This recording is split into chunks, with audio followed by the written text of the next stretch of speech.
Disco rayado. Repite y repite y repite. Porque hay veces pues que no se cuenta con la información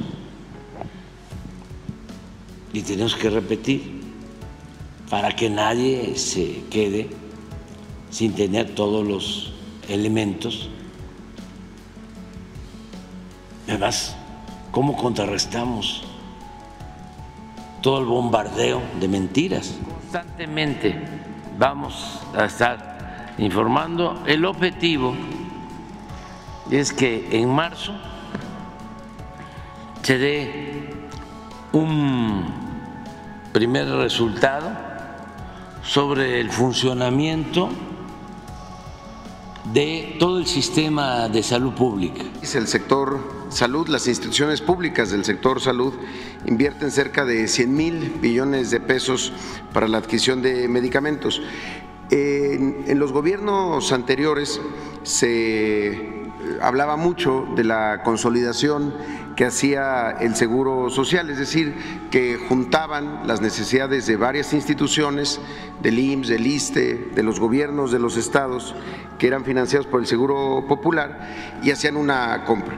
Esa compra tenía una serie de problemas, había una enorme simulación sobre lo que significaba.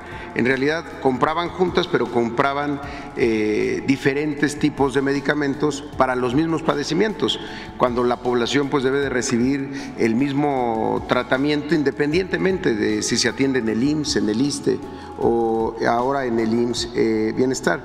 Lo que sí generó esa compra fue una enorme concentración en pocos proveedores que al final tampoco eran laboratorios, eran principalmente empresas distribuidoras.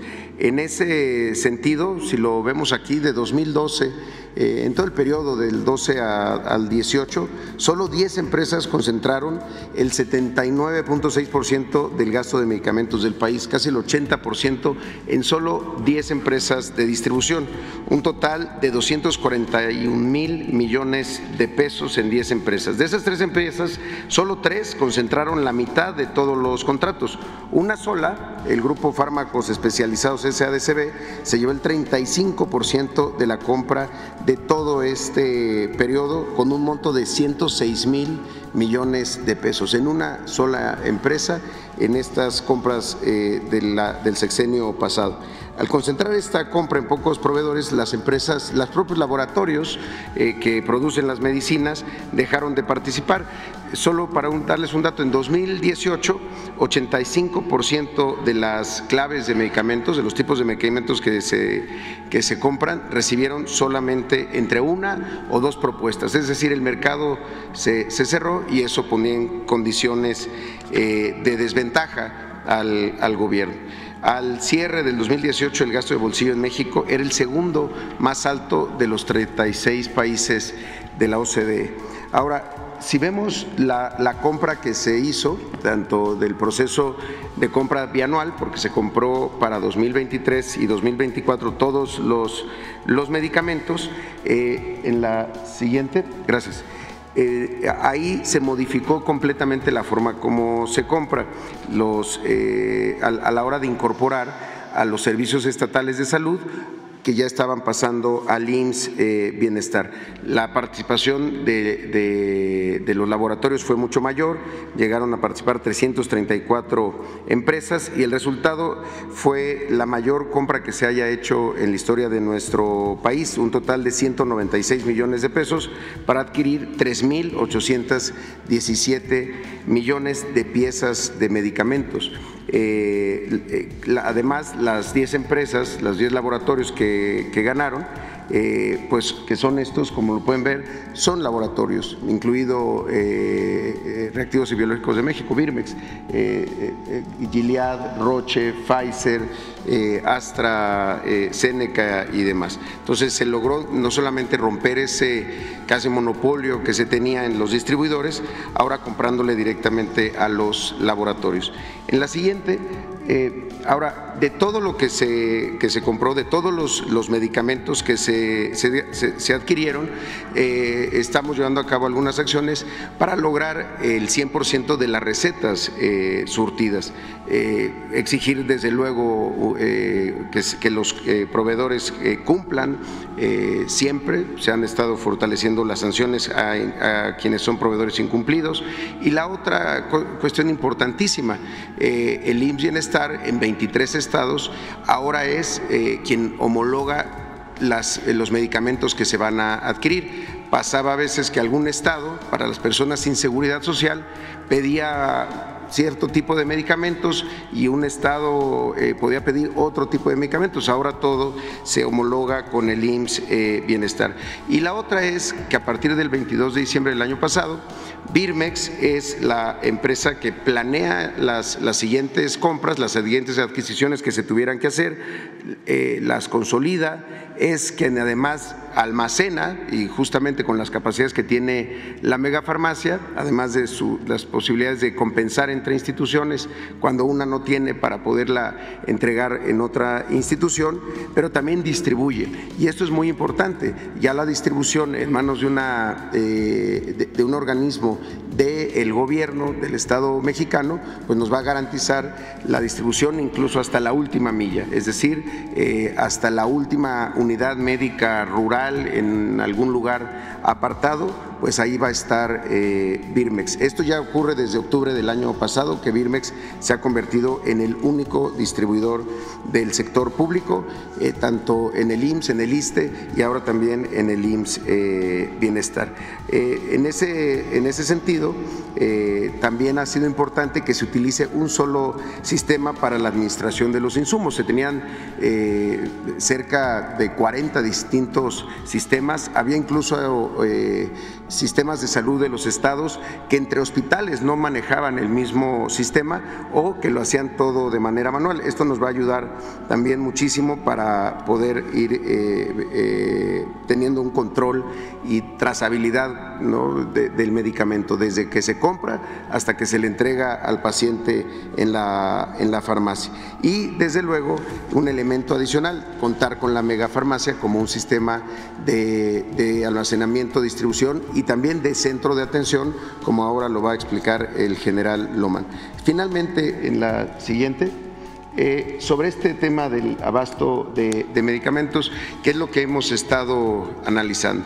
Se compraron todas las piezas, todas las claves, ahora tenemos que tener todos los volúmenes y es en lo que tenemos que concentrarnos en lo que sigue. En ese sentido, la llegada de IMSS Bienestar cambia por completo el sistema. Como antes no solo se compraban, sino se distribuían y ahora se recetan los medicamentos. La siguiente es la parte que le corresponde al general Pedro Lohmann. Muchas gracias, presidente.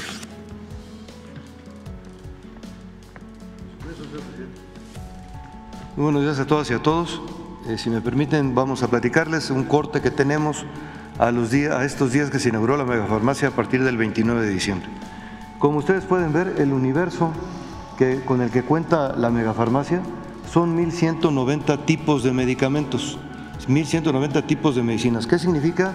Que todo el sector salud está de acuerdo, en este caso las tres instituciones, el Seguro Social, el ISSSTE y el IMSS Bienestar, están de acuerdo en que estos 1.190 medicamentos sirven para todas las instituciones y para curar básicamente todas las enfermedades que se requieren en México. Tenemos actualmente de estas 1.190 medicinas 2.465.975 piezas que suman un valor de 119.081.248 pesos. La que sigue, por favor. Aquí pueden ver ustedes, como les platicamos, la megafarmacia es un concepto y un concepto que implica tener primero información para poder atenderla. ¿Cómo lo hacemos? A través de un centro de atención para la megafarmacia, el cual al día de la fecha ha recibido 12.541 llamadas. De esas 12.541 llamadas, 6.507 corresponden a llamadas sin interacción, es decir, hablaron, medio preguntaron y hasta ahí quedó la llamada. Las otras, lo que solicitamos en la megafarmacia son esencialmente dos cosas: la CURP, para saber que la persona existe, y enseguida la receta, el número de receta. Las instituciones tienen un número de receta. Con la receta sabemos que efectivamente un médico del sector salud designó o asignó un medicamento para la persona. Si estos datos coinciden, podemos seguir adelante. Entonces, tenemos 4,069 llamadas que no tienen o CURP o no tienen la receta. Significa que no podemos verificar que la persona exista o que tiene una receta que hay que atender. Hay 126 llamadas malintencionadas, pues imagínense ustedes los motivos.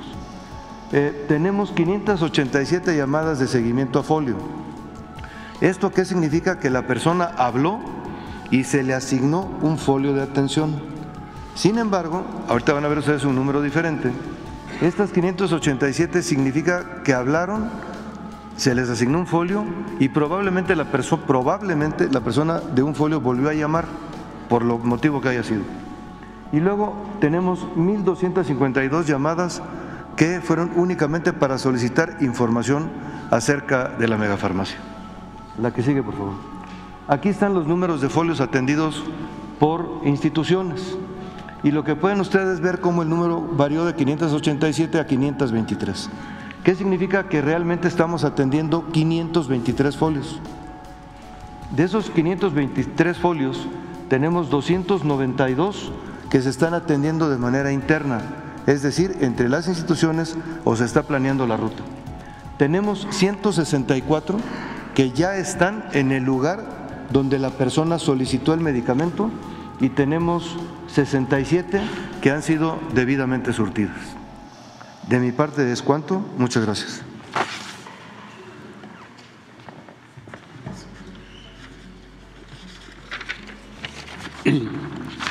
Con su permiso, señor presidente, la primer lámina, si son tan amables, de acuerdo a su encargo en el mes de junio del 2023, señor presidente, hoy le informo que las 32 entidades estatales cuentan al menos con una sala de hemodinamia.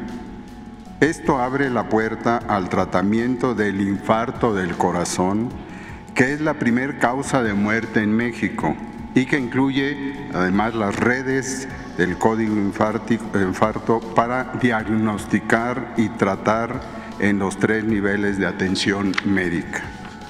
Con ello se garantiza que cada entidad federativa cuente con una sala de hemodinamia para asegurar el acceso gratuito al mejor tratamiento disponible para la población sin seguridad social.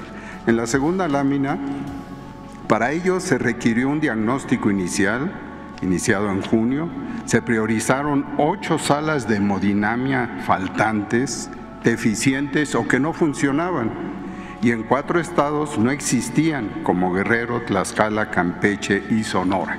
En Baja California había un proyecto avanzado, mientras que en Quintana Roo, Puebla y Sonora no eran funcionales los equipos que tenían.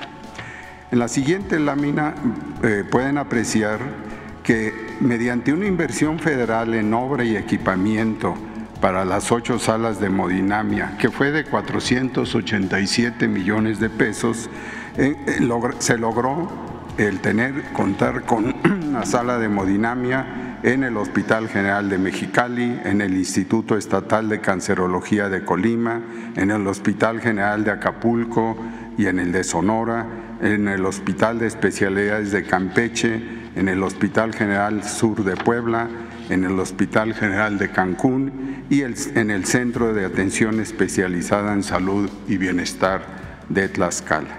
Para ello, como ustedes saben, fue necesaria la contratación de personal profesional especializado que fue capacitado previamente. La última lámina es muy rápida, es solamente para mencionar que el cateterismo, como también se conoce en estas salas, tiene muchos usos en las enfermedades del corazón que contribuyen a esa gran mortalidad que representa el infarto, y como son las alteraciones de la conducción eléctrica, la de la sangre y desde luego de las válvulas.